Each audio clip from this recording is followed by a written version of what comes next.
ఓం శ్రీ గణేశాయ నమః. ఓం శ్రీ సరస్వత్యై నమః. ఓం శ్రీ గురుభ్యో నమః. శ్రీపాద శ్రీవల్లభ శ్రీ నృసింహ సరస్వతి దత్తాత్రేయ గురుభ్యో నమః. వైడూర్య నగరాన్ని ఒక యువనరాజు పరిపాలిస్తుండేవాడు. అతడు విజ్ఞుడు, సర్వభూతుడు, శుద్ధాత్ముడు. పూర్వజన్మ సంస్కారం వల్ల అతను హిందూ దేవతలను, పుణ్యక్షేత్రాలను, సద్బ్రాహ్మణులను ఆదరిస్తూ ఉండేవాడు. అది సహించలేని వారి మత గురువులు అతనితో, రాజా, మీరు మన ధర్మాన్నే పాటించాలి. ఇప్పుడు మీరు చేసేది చాలా తప్పు. హిందువులు బోధించేవన్నీ సత్యమైనవి కావు. వారు రాళ్లల్లోనూ చెట్లు చేమల్లోనూ భగవంతుడుంటారని అంటారు. అలాగే పూజిస్తుంటారు. వారిని మనతో సమానంగా గౌరవించడం తగదు అనేవారు. సృష్టిలోని జీవులందరూ సమానమే. అందరము భగవంతుని బిడ్డలమే. అలాగాక భేదబుద్ధిని ప్రదర్శించడం అపచారం అని అతడు ఖండితంగా చెప్పేవాడు. మరికొందరు యువన మత గురువులు, రాజా, మీరు మన ధర్మాన్నే ఆచరించండి. మీరు చేసే పని మంచిది కాదు. అవయవాలన్నీ దేహానికి సమానం అయినప్పుడు మానవుల పట్ల వర్ణాశ్రమ భేదాలు ఎలా ఉంటాయి అనేవారు. అప్పుడు ఆ రాజు, మీరు చెప్పినట్లే అవయవాలన్నీ దేహానికి సమానమే, కానీ ఆ దేహంలోని అవయవాలన్నీ ఒకే పనిని చేయలేవు కదా. నిజానికి వారు కూడా మానవులే. భగవంతుడు సర్వవ్యాపి అంటారు. పిల్లలకు మొదట అక్షరాలు దిద్దించినట్లే పామరులకు ఏకాగ్రత కుదరడం కొరకు వారి పెద్దలు వారికి విగ్రహారాధన కల్పించారు. విగ్రహారాధన మందబుద్ధులకు ఒక సాధనమే గాని ధ్యేయం కాదు అని వారి మతం కూడా చెప్తుంది. దుమ్ము కప్పిన అద్దంలో మన ప్రతిబింబం సరిగా కనిపించదు. శుద్ధమైన అద్దంలో స్పష్టంగా కనిపిస్తుంది. అలాగే మలినం అయిన మనస్సుతో ఉన్నవానిలో ఈశ్వర భావం ఉండదు. ఆ మాలిన్యం తొలిగాక హృదయం శుద్ధమై భగవంతుని ఉనికి తెలుస్తుంది అనేవాడు.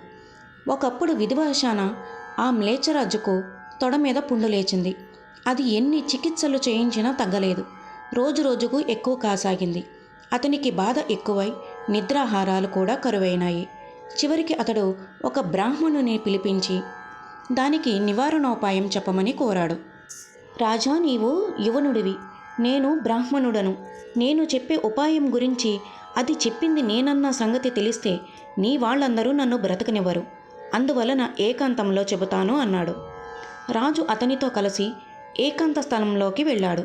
అప్పుడు ఆ బ్రాహ్మణుడు, రాజా, నిజానికి గత జన్మ పాపాలే మానవుని రోగరూపంలో బాధిస్తాయి.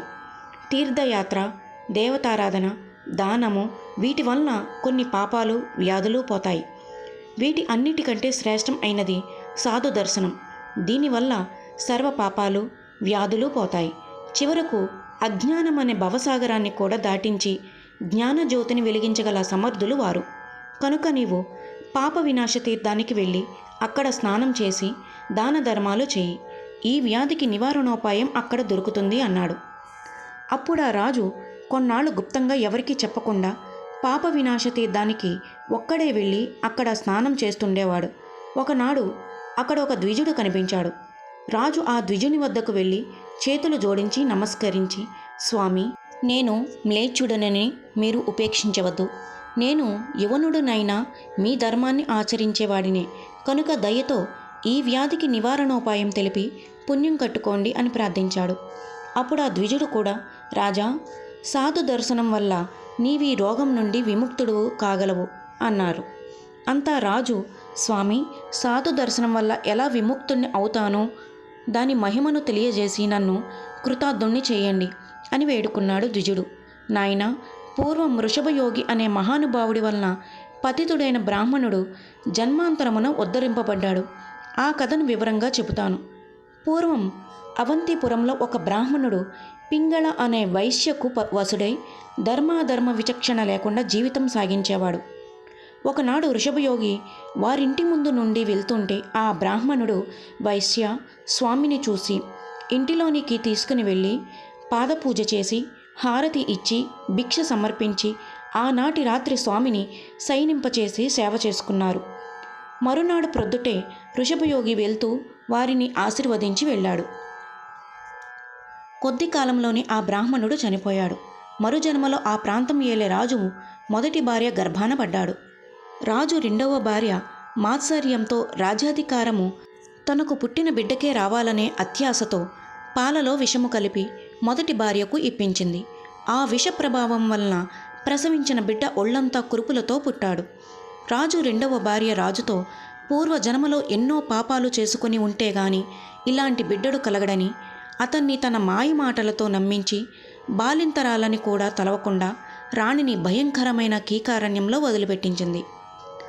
ఆమె రోగంతో ఉన్న బిడ్డను ఎత్తుకుని ఆకలితో అలమటిస్తూ క్రూర మృగాల నుంచి రక్షించుకుంటూ దాహంతో ఒక కొలనును సమీపించింది. అక్కడ కొందరు స్త్రీలు నీటికై వచ్చినప్పుడు తన దుస్థితిని చెప్పుకొని ఆ ప్రాంతం ఏలే రాజు పద్మాకరుడనే వైశ్యుడు ధర్మాత్ముడని తెలుసుకొని ఆ రాజు వద్దకు వెళ్ళి తన దుస్థితిని చెప్పుకొని విలపించింది. ధర్మపరుడైన ఆ రాజు ఆమెకు ఆశ్రయాన్ని కల్పించాడు. రోగంతో ఉన్న బిడ్డను బ్రతికించుకోవడానికి ఎన్ని మందులు వాడినా లాభం లేకపోయింది. చివరకు బిడ్డ మరణించాడు. ఆమె రోదిస్తూ భగవంతుడు తనకు చేసిన అన్యాయాన్ని గూర్చి చింతిస్తూ పెద్దగా కేకలు పెట్టి ఏడుస్తుంది. ఆ సమయంలో వృషభయోగి అటువైపుగా వెళ్తూ అక్కడి పరిస్థితి తెలుసుకుని ఆమెతో, అమ్మా, అనవసరంగా ఎందుకు దుఃఖిస్తున్నావు? పుట్టినవాడెవడు, చనిపోయిన వాడెవడు? మాయలో పడిన జీవులు మమకారాన్ని పెంచుకుంటారు. ఎక్కడో ప్రవాహం నుంచి కొట్టుకు వచ్చిన కట్టెలులాగా జీవులు కలుసుకుంటారు. నీటి అలల తాకిడికి కట్టెలు విడిపోయినట్లు వేరవుతాయి అని ఆమెకు తత్వాన్ని బోధించాడు. అప్పుడు ఆమె, స్వామి, నేను రాణినై ఉండగా నాకీ గతి పట్టింది అని తన వృత్తాంతాన్ని అంతా రోదిస్తూ చెప్పింది. అప్పుడు ఆ వృషభయోగి చనిపోయిన బిడ్డ వంక చూస్తూ పూర్వజన్మలో వేశ్యతో కలిసి వీడు సేవ చేశాడని గుర్తించి కొంచెం విభూతి ప్రసాదించి ఆమెకిచ్చి, అమ్మా, ఇది నీవు నీ బిడ్డ ధరించండి అన్నాడు. అప్పుడు ఆమె ఆ విభూతిని బిడ్డపై చల్లగానే ఆ బిడ్డ సర్వాంగ సుందరమైన దేహంతో సూర్యుని తేజస్సుతో వెలిగిపోతూ లేచి కూర్చున్నాడు. వృషభయోగి వారిని ఆశీర్వదించి, అమ్మా, మీరు దక్షిణ దిక్కుగా వెళ్ళండి, మీకు మంచి జరుగుతుంది, చివరకు మీ రాజ్యం మీకు దక్కుతుంది, ఈ బిడ్డ అఖండ ఐశ్వర్యాలతో తులతూగగలడు అని ఆశీర్వదించి వెళ్ళిపోయాడు. కనుక ఓ రాజా, ద్విజుడై ఉండి కూడా కామవశుడై ధర్మాలను పాటించకుండా జన్మాంతరంలో ఉద్ధరించబడి రాజు అయ్యి జన్మించి అతని చేత పావనమవ్వగలిగాడు. కనుక నీవు కూడా సాధు దర్శనం వల్ల ఈ రోగాన్ని పోగొట్టుకోవచ్చు అని దైవజ్ఞుడు మ్లేచ్ఛరాజుతో అన్నాడు. అప్పుడు ఆ మ్లేచ్ఛరాజు, అయ్యా, అటువంటి మహానుభావుడు ఎక్కడ ఉన్నాడో చెప్పండి అని వేడుకున్నాడు. అప్పుడు ఆ దైవజ్ఞుడు, గంధర్వపురంలో శ్రీ నృసింహ సరస్వతి అనే యతీశ్వరుడు ఉన్నాడు. వారు మానవ మాతృలుగా కనిపించినప్పటికీ సాక్షాత్తు త్రిమూర్తి స్వరూపుడైన దత్తాత్రేయుడే. వారి మధ్యకాలంలో ఎన్నో లీలలు చేశారు. చనిపోయిన వ్యక్తినే తిరిగి బ్రతికించిన మహానుభావుడు. ఒళ్ళంతా కుష్టు రోగంతో కుళ్ళిపోతున్న వ్యక్తిని ఆరోగ్యంగా చేయగలిగిన ఆయన మహిమను వర్ణించడం ఎవ్వరి తరమూ కాదు. కనుక నీవు అక్కడికి వెళ్ళు అన్నాడు. దానికి ఆ రాజు అంగీకరించి గంధర్వపురంలోకి శ్రీగురుని వద్దకు బయలుదేరాడు. సరిగ్గా అదే సమయానికి శ్రీగురుడు, మ్లేచ్ఛరాజు ఇక్కడికి వస్తున్నాడు, అందువలన ఆచారవంతులైన వారికి భంగం కలుగుతుంది, మేమిక్కడ ఎక్కువ కాలం ఉండకూడదు, భక్తి లేనివారు, సదాచారం పాటించని వారు కూడా పేరాశతో ఇక్కడికి వస్తారు, కనుక మేమింకా అంతర్ధానం చెందుటం మంచిది అని తలచి బహుధాన్యనామ సంవత్సరంలో బృహస్పతి సింహరాశిలోకి ప్రవేశించినప్పుడు గౌతమి నదికి పుష్కరం వస్తున్నది. ఆ నదిలో స్నానం చేయుటకని చెప్పి మేము ఈ చోటు విడిచిపోతాము అని తమలో తాము నిశ్చయించుకున్నారు. ఆ రోజు అక్కడి భక్తులలో, నాయనలారా, ఇక్కడికి ఒక మ్లేచ్ఛరాజు రానున్నాడు, కనుక మీరంతా మీ ఇండ్లకు వెళ్ళిపోండి, నేను గౌతమి యాత్రకు బయలుదేరుతున్నాను అన్నారు. అప్పుడు భక్తులు, స్వామి, మీరు సాక్షాత్తు దత్తాత్రేయులే, మీరు మా అండనుండగా మాకు భయం లేదు, మీ సన్నిధిని విడిచి మేము ఎక్కడికి పోము అన్నారు. కొద్ది సమయం గడిచేసరికి మ్లేచ్ఛరాజు గంధర్వపురం చేరి శ్రీగురుడు ఎక్కడుంటారని విచారించాడు. వారు చాలాసేపటి వరకు చెప్పనే లేదు. తాను చాలాసేపు ప్రార్థించి, అయ్యా, నేను మ్లేచ్ఛుడినైనా మీ ధర్మాన్ని ఆచరించేవాడినే, నేను అర్ధార్థినై స్వామి దర్శనానికి వచ్చాను అని పదే పదే ప్రాధేయపడిన మీదట వారు శ్రీగురుడు అనుష్ఠానానికి సంగమానికి వెళ్ళారని, మధ్యాహ్నానికి కానీ తిరిగి రారని చెప్పారు. అప్పుడు ఆ రాజు పల్లకీ దిగి తన పరివారాన్నంతా అక్కడే ఉంచి తానొక్కడే సంగమానికి వెళ్ళి స్వామిని దర్శించి చేతులు కట్టుకొని నిలబడ్డాడు. అప్పుడు శ్రీగురుడు అతని వైపు చూచి నవ్వుతూ, ఓరీ సేవకుడా, ఎన్నాళ్లకు నీవు కనిపించావురా అన్నారు. ఆ మాట వినగానే అతని హృదయంలో ఆనందం ఉప్పొంగింది. పూర్వజన్మ స్మృతి వచ్చింది. పూర్వజన్మలో తాను చాకలినని, తమ ఎదుట ఉన్నది సాక్షాత్తు శ్రీపాద శ్రీవల్లభులేనని గుర్తుకు వచ్చి శ్రీగురుని పాదాలములపై పడి, స్వామి, మీరు మా శ్రీపాదులే, నేను మీ చాకలినే. రాజు వైభవాలలో చిక్కి మిమ్మల్ని మరిచి గడిపాను. చివరకు మీ ఎదుటకు వచ్చాక కూడా పరమ పావనం అయిన మీ పాదాలను గుర్తించలేకపోయాను. మీ పాదాలను ఇక వదలను, నన్ను ఉద్ధరించండి అని ఆనందంతో బోరున ఏడుస్తూ శ్రీగురుని పాదాలపై పడి ఉండిపోయాడు. శ్రీగురుడు అతని ఆశీర్వదించి అభిష్ట సిద్ధిరస్తు అన్నారు. అప్పుడు ఆ రాజు తనను బాధిస్తున్న కురుపు గురించి చెప్పాడు. ఆయన, ఏదిరా నీ వ్రణం చూపించు అన్నారు. అతను తన తొడపై చూసుకుని కురుపు మాయమవటం గమనించి ఆశ్చర్యంతో భక్తితో నమస్కరించాడు. స్వామి గంభీర వదనంతో రాజు వైపు చూస్తూ, నాయనా, నీకు ఇంకా కోరికలు మిగిలి ఉన్నాయా? బాగా ఆలోచించుకుని చెప్పు అన్నారు. అప్పుడు ఆ రాజు స్వామి పాదములపై పడి చేతులు జోడించి, స్వామి, తమ దయ వలన చాలా కాలం రాజ్యం ఏలాను. నా మనసుకు ఇప్పుడు తృప్తి కలిగింది. నా కొడుకులు పెద్దవారయ్యారు. వారు రాజ్యభారాన్ని చూచుకుంటున్నారు. మనుమలు కూడా కలిగారు. కానీ స్వామి, నాదొక విన్నపం ఉన్నది. మీరు మాటిస్తేనే చెబుతాను అన్నారు. ఆయన, ఏమిటో చెప్పు అన్నారు. అప్పుడు ఆ రాజు, స్వామి, పవిత్రములైన మీ పాదాలను నా రాజ్యంలో పెడితే మీరు కల్పించిన రాజ్యభోగాలను మీకు ఒక్కసారి చూపించాలని నా కోరిక అన్నాడు. స్వామి అతని వైపు నవ్వుతూ చూచి, ఓరి సన్యాసులమైన మేము నీ మ్లేచ్ఛ రాజ్యంలో అడుగు పెట్టకూడదు. మీ మతస్థులు గోవులను చంపుతారు, మాకది తగదు అన్నారు. అప్పుడు ఆ రాజు, స్వామి, అంతా మీరు ప్రసాదించినదే కదా. మీ రాకకు అవరోధమైన గోవధను నిషేధిస్తాను, కనుక దయచేయండి అని కాళ్ళ వేళ్లా పడి బ్రతిమలాడుకున్నాడు.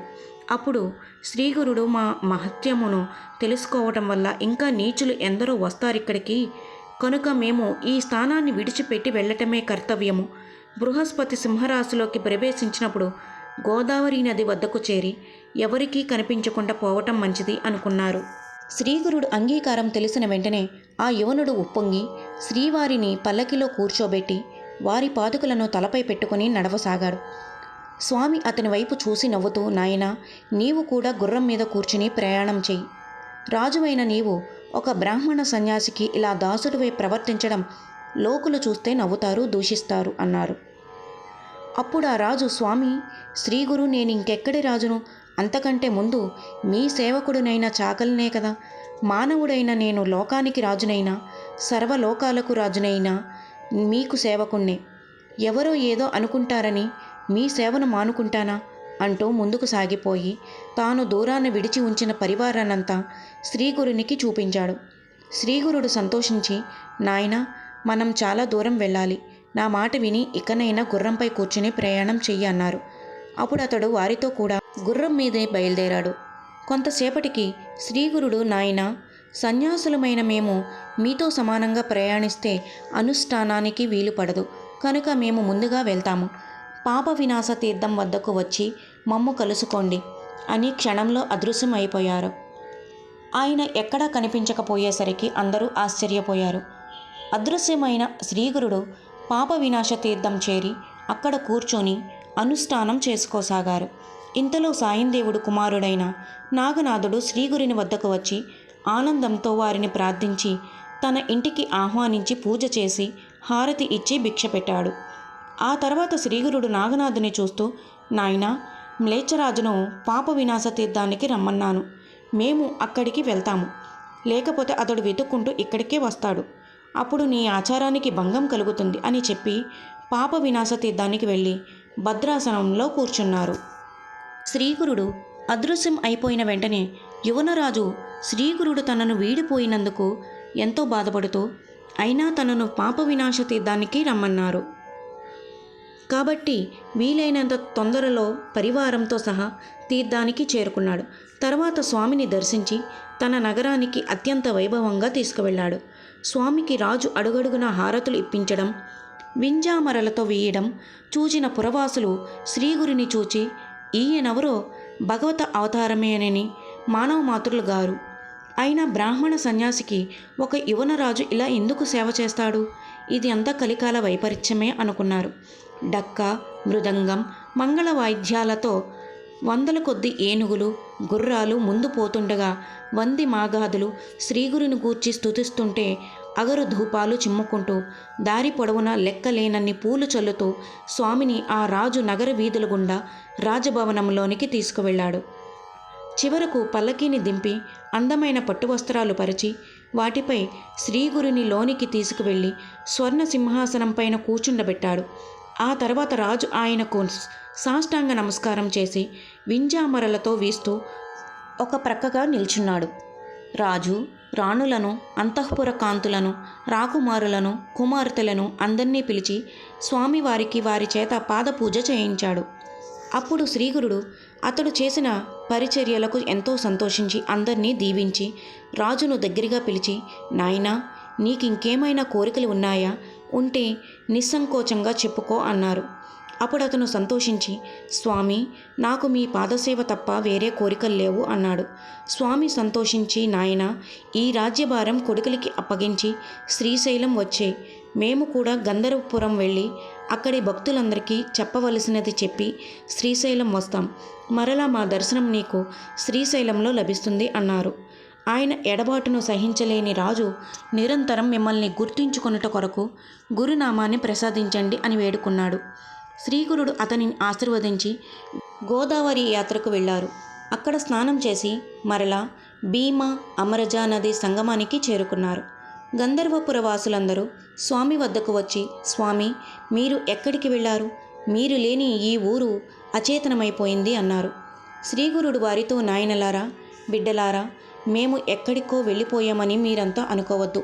ఈ గాణుగాపురం మాకు ఎంతో ఇష్టం.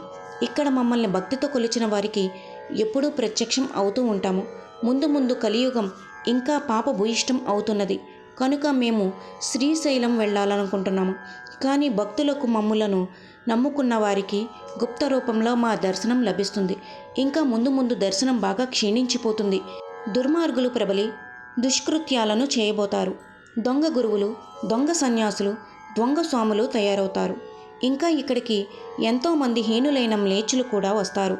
మా ప్రత్యక్ష దర్శనం అందరికీ కలగకుండా మమ్మల్ని నమ్ముకున్న వారికి కలిగించుట కొరకు గుప్తంగా ఉండాలి అన్నారు.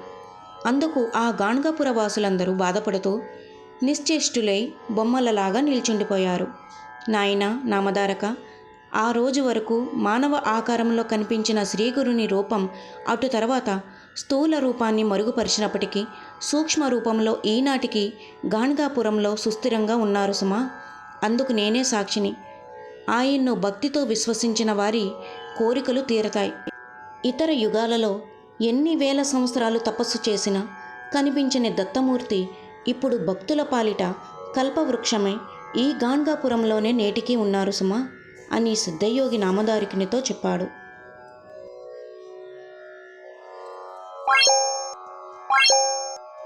Bye.